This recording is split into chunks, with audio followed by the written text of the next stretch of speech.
محبت ذریعہ ہے عبادت کا، عبادت ذریعہ ہے اجر و ثواب کا، اجر و ثواب ذریعہ ہے جنت میں داخلے کا، اور جنت میں داخلہ بھی ذریعہ ہے اللہ کو اپنے محبوب کو دیکھنے کا۔ تو یہ تھوڑی زندگی ہے جو مہلت اللہ نے دی ہے، اس کو ہم خوب حاصل کریں اللہ کی یاد کے لیے، ایک دوسرے کو یاد دہانی کرانا، اور ذکر سے دل کی بیماریاں، روحانی بیماریوں سے چھٹکارا حاصل کرنا، اور اللہ تعالیٰ ہر قسم کے ظاہری باطنی دشمن سے اس کی حفاظت فرمائے۔ شكرا يا ربي شكرا هديت قلبي شكرا۔ السلام علیکم ورحمۃ اللہ وبرکاتہ، نحمد و نصلی علی رسول الکریم، اللہم صلی علی سیدنا محمد کما تحب و ترضی۔ الحمدللہ، تمام تعریفیں اللہ کے لیے جس نے ہمیں پھر ایک دفعہ موقع دیا اپنی یاد کے لیے جمع ہونے کے لیے۔ کہ اللہ کی یاد کے لیے جو لمحہ مل جائے وہ اللہ کی طرف سے انعام ہے، اور وہ مہلت ہے اور غنیمت ہے۔ جو لمحہ، جو وقت اللہ کی یاد سے غفلت میں گزر گیا وہ نقصان ہے۔ ایک لمحے کے لیے انسان کو خبر نہیں کہ اگلے لمحے اس کے ساتھ کیا ہونے والا ہے۔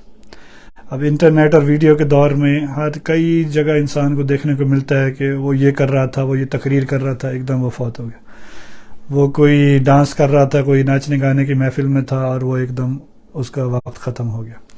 تو اللہ تعالیٰ کی طرف سے یہ نشانیاں ہیں کہ، اور ساتھ ہی یہ فرمایا گیا کہ جو جس حالت میں مرے گا اسی حالت میں اٹھایا جائے گا۔ تو اللہ سے ہم معافی مانگیں، رحمت مانگیں کہ گناہوں سے، کہ گویا جب بندہ گناہ کرتا ہے اس وقت وہ ایمان اس سے سلب ہو جاتا ہے اتنی دیر کے لیے۔ تو اگر وہ گناہ کی حالت میں کوئی مر جائے تو کتنا نقصان ہے ہمیشہ ہمیشہ کے لیے۔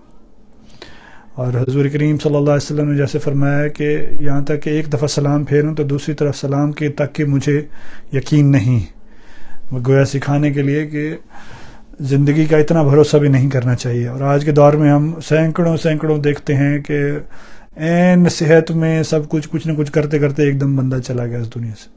تو یہ مہلت ہے، زندگی ایک غنیمت ہے کہ جب بندہ صبح اٹھے تو اس مہلت غنیمت کے ساتھ اٹھے اپنے، اور صبح اٹھتے فون میں لگ جانا اور بس سارا بندے کا دماغ ہی وہ کباڑ خانہ بن جائے۔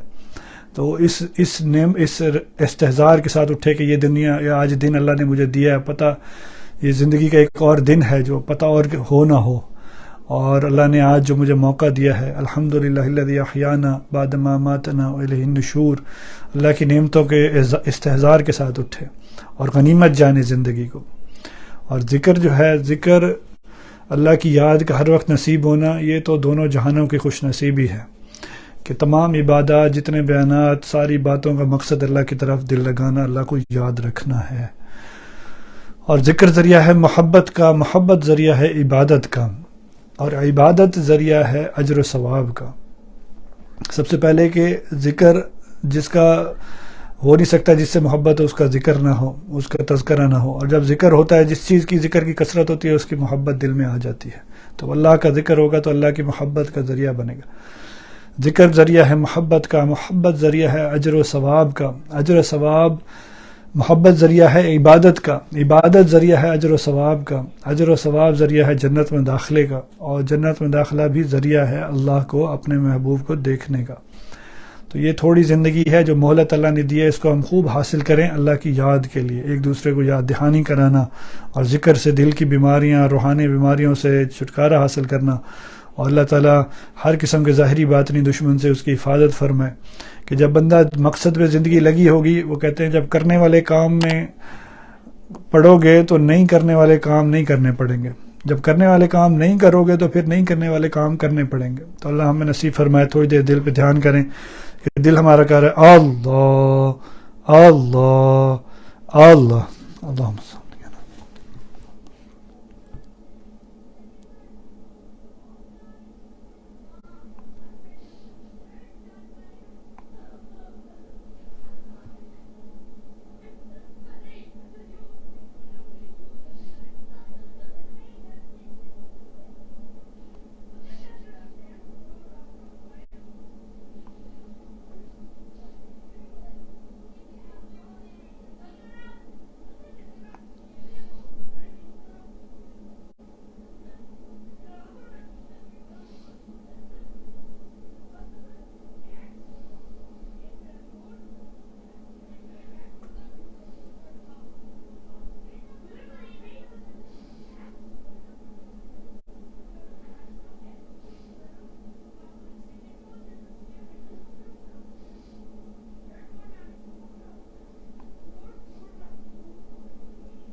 اللهم صل على سيدنا محمد كما تحب وترضى يا رب لك الحمد كما ينبغي لجلال وجهك عظيم سلطانك يا رب صل وسلم دائما ابدا على حبيبك خير الخلق كلهم اللهم اعنا على ذكرك وشكرك وحسن عبادتك اللهم انت السلام ومنك السلام تبارك يا ذا الجلال والاکرام. مہربانی فرما تیری رحمت وسیع ہے، ہر غلطیوں کی معافی والا فیض نصیب فرما یا اللہ، ہر نعمت کا شکرانے والا، ظاہری باطنی ہر دشمن سے حفاظت یا اللہ، اپنے یا اللہ ظاہری باطنی بیماریوں سے، ظاہری باطنی عیبوں سے، دنیا آخرت کے پچھتاووں سے، غلط فیصلوں سے یا اللہ حفاظت فرما، اپنی یاد میں لگا یا اللہ، شیطان نفس دنیا کے ہر چکر سے حفاظت فرما. اللهم انا نسألك من خير ما سألك منه نبيك سيدنا محمد صلى الله عليه وسلم ونعوذ بك من شر ما استعاذك منه نبيك سيدنا محمد صلى الله عليه وسلم.